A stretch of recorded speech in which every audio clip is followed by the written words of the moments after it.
Hey guys, Justified Justin here, and this is going to be my first top 10 video, also the second video that I ever make. Alright, without further ado, on with the video. So, video games. They're great. I'm mostly a Nintendo fan. There are some games outside of Nintendo I like, but don't expect there to be too many of those. Now, for this top 10, there's going to be one rule. There will not be two games from the same series. This does not mean franchise, which means there can be a Mario Kart game as well as a Mario Party game, because that's two different series. Anyways, with that out of the way, let's go!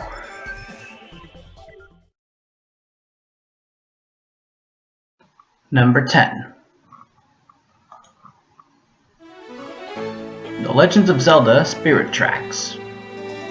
For being one of the first Nintendo DS games I've ever bought, I'd consider it a very solid game. There's a good plot, good characters, good scenery, and it's fantastic. The controls are great, it's not too difficult to figure out where you're supposed to go. The difficulty of the game isn't decided on too easy or too hard, it's just right. Other than Phantom Hourglass and Wind Waker, there aren't many other games from the main series that I've actually played, other than another spin-off game appearing further on the list.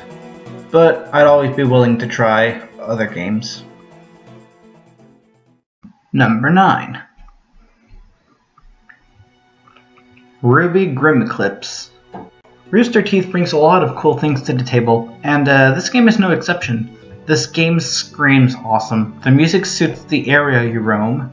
The battles don't just feel like a walk in the park. You could get trying for hours, not to the point where you just say, I give up. At least, not for me. I've tried out every character, and they all work well. I even bought the DLCs for the other characters. I enjoy it so much.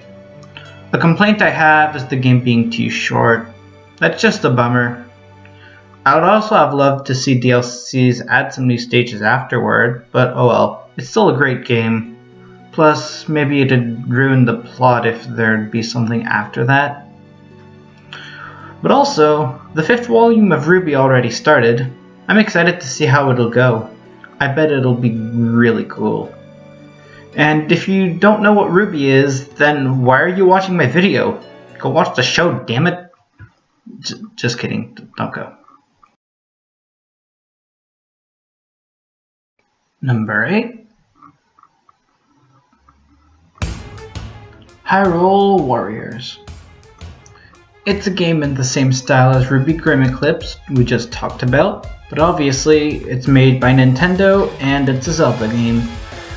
This game's popularity is rather controversial, but I like it. The plot is kinda good. It's not the best thing in town, but hey, at least there's a plot. Characters are always introduced at the right time. What's better about this game than the other one is there are more characters, it's longer, there's more you can do in it, and more so. Now, I believe it's a perfect time to talk about my hatred about the imprisoned. In this game, it's awful. But if you thought that was bad, behold, the Dark Imprisoned. Unable to expose its weak point, you have to fight him head on while he stomps on the ground and causes unrealistic explosions. Even Dark Ganon is easier. But besides this, it's a great game, and the 3DS version is great too. I bought both of them, but the Wii U version just looks better, it controls better, plus I had to choose one per series, so I chose the Wii U over Legends.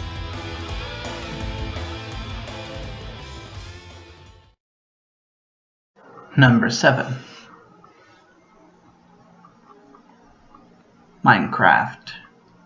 A game with 3 ways to play.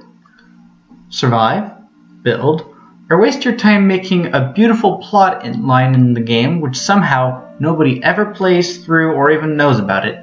Always are acceptable, so have your pick. There's so much freedom of play in this game, I would be willing to say it's the most open-minded game. The game doesn't tell you what to do.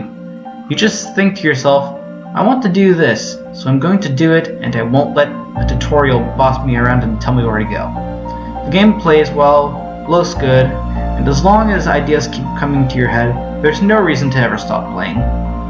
You want to build a pixel art using Minecraft blocks? Go for it. You want to build a castle, a town, and a lovely place to put it in? Go for it. You want to make a house on the side of an ocean? Go for it. Just as long as you don't have circles or spheres involved, it'll all work in the world of Minecraft.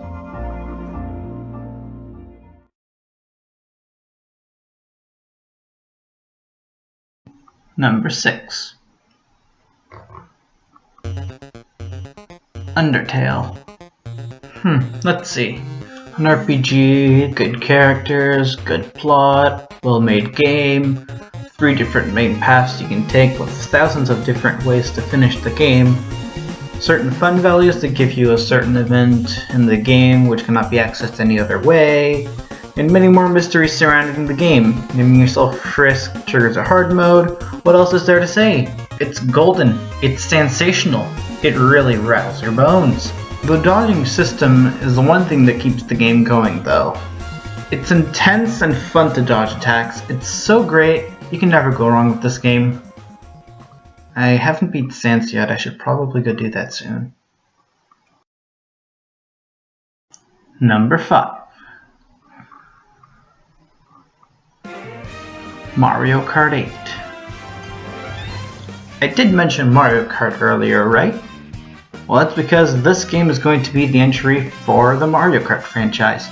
Now, I prefer this one over the rest because, one, there's the glider thing from Mario Kart 7, and the gravity. Oh, the gravity.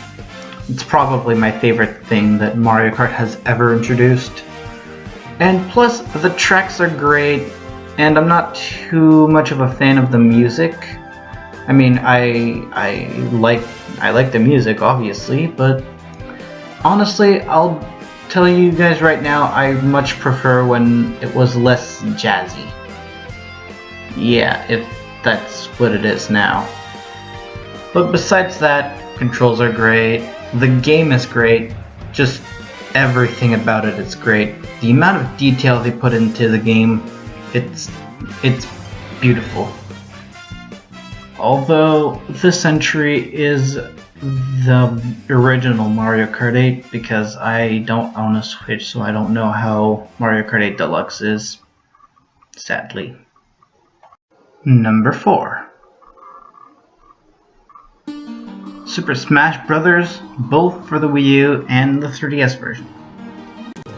They share the same spot on the list simply because they are one game. Although they have their differences, which I will mention my opinions on. I prefer Smash Run over Smash Tour by far. The Wii U version is much easier controlled and has a few modes over than the 3DS. Mii Fighter is also kinda cool as well. I made a whole bunch of them. I've played one of the entries before this one, and it's Brawl. And in between those two, I had to go with this game over Brawl. The Wii U version is easier played online than the 3DS though, so whenever it comes to For Glory, I mostly go on my Wii U over my 3DS to do so. I'm sure most people feel the same. I also bought the DLC Fighters over a year ago. Lucas is probably my favorite out of the 7. Number 3. Super Mario Galaxy 2.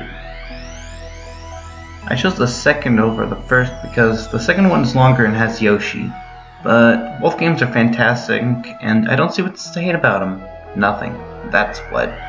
These games are ones I'd never expect from a Mario game, and it's still one of my favorites because it feels so brand new. I wish they would have made a third game, but I'm aware they're probably not going to happen. The Wii U brought a different 3D platformer over Mario Galaxy games, And the Switch also has Super Mario Odyssey, so yeah, a third installment is never happening, I guess. I don't see why it would with these newer games replacing them.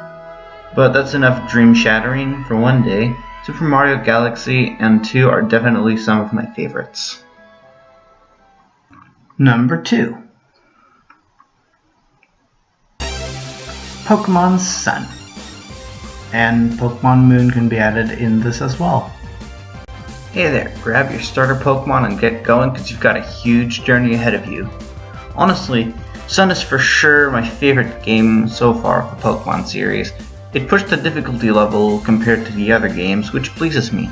The other games weren't really that easy to begin with, so having a hard Pokemon game is something people wanted for a while.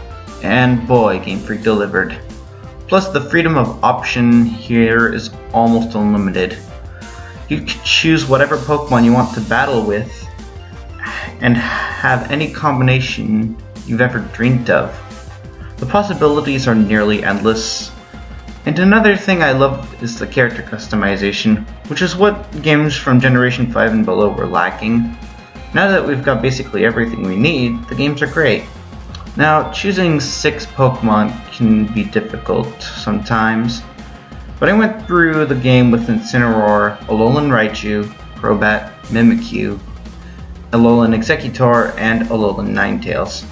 I'm buying Ultra Sun, and I am hoping that they will have new Alola forms for Johto Pokemon instead of Kanto Pokemon, because I always wanted an Alolan Jumpluff, but that's only hopes.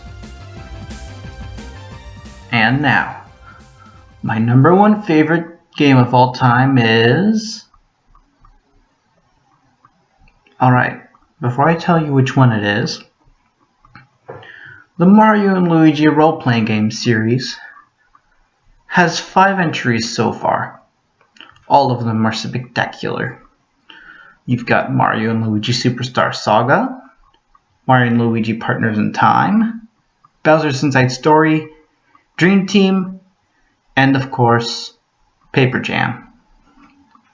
Now, only one of them will be on this list, even though all 5 of them would have been in the top 5 spots if I wouldn't have made that rule at the beginning that I can only have one per series. So, out of these 5, which one's my favorite, you may ask? Or if you don't, you're still going to know anyways, because it doesn't matter, it's my video, I'm going to say it. Well, my number 1 favorite out of these 5 games is Mario and Luigi Dream Team. The games know when to be funny. The games know when to put drama. The games allow you to explore an open world to make you feel emotions that you may never know you even had. All 5 games have an amazing cast of characters you just can't forget about. Some you love and some you hate. The mechanics are great. Luigi plays an important role at last. It's an RPG, so all characters have their own stats. Mario's more offensive, while Luigi's more defensive. Baby Mario, Baby Luigi, Bowser, and Paper Mario were also fantastic additions to the playable characters in their own games.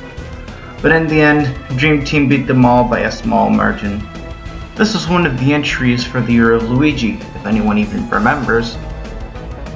You play a game where nearly half of the game happens in Luigi's dreams. If that doesn't convince you, the Dream World battles have thousands of little Luiginoids who you can perform devastatingly powerful attacks to knock out a huge horde of enemies. If that doesn't convince you either, so demanding. Remember those giant battles from Bowser's Inside Story? Well, Luigi gets to do giant battles too now. And you get to battle Bowser in giant form at the end. Starlo returns, as well as an insistent Pillow Prince. The final boss obviously wouldn't be as memorable as Cackletta or Dark Fawful and Bowser, but hey, it's not that bad. The series in general is a real treasure. I'm still wondering what the 6th game would be. All I know is no matter what, I'm sure it'll be one awesome game. Despite the low freedom of choice these games give, it's not something I'd ask for in a game like this. Its story itself is golden. I don't need options in this. Choice might be what I want, but it's not always what I need. But my gosh, Nintendo sure knows what they're doing when it comes to these role-playing games. It doesn't feel like your typical RPG. It really feels like an adventure filled with characters you can get so attached to. The battles are crazy sometimes, to the point where you're so confused in what's going on. The villains are always a prize in this series, but in general, it's a great series and I hope they always come up with a new game every 2 years just like what they're doing right now.